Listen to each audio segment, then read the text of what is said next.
Good morning, sir. Yeah, good morning. Sure. Yes. So, sir, as we talked about NRC values of a material, so how may I determine or choose any material for my own design? Is there any formula or a rule that make me determine it? So, when you are selecting material for your interior design, you have to understand how much sound control that you need. So, for example, if it's a small cabin, and you will understand that a person who is sitting inside a small cabin with a lot of hard surfaces, there will be a lot of it. So you need sound absorbent material. So you may want some material with higher NRC value. So maybe clad some walls. For example, one of my client, they took some partitions from us, and the interior was done by another contractor, and he was talking about that there's a lot of echo.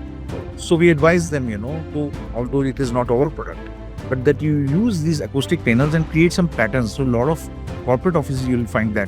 So they took an NRC value of 0.8, 0.9, some acoustic panels, created patterns out of that, and they clad their walls with that. And so a lot of acoustic control was there. I also remember Bharti Exa in Bandra Kurla complex in Mumbai. In their head office, they had this issue that they had open ceilings, and then they had a lot of glass cabins, big glass cabins, and again the floor was not carpet but tiles, ceramic tiles and stone. So वहाँ पे सारी hard surfaces थे. There was a lot of echo in all their cabins.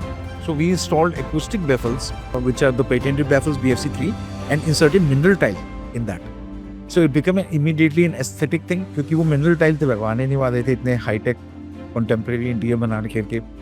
So we inserted acoustic tile with an NRC value वही आता है 0.7, 0.8 का आता है, and them in our BFC3, and then made those baffle ceiling in all their cabins, and it controlled a substantial, it solved a lot of their problem, because it controlled all the echo, it absorbed so NRC is something.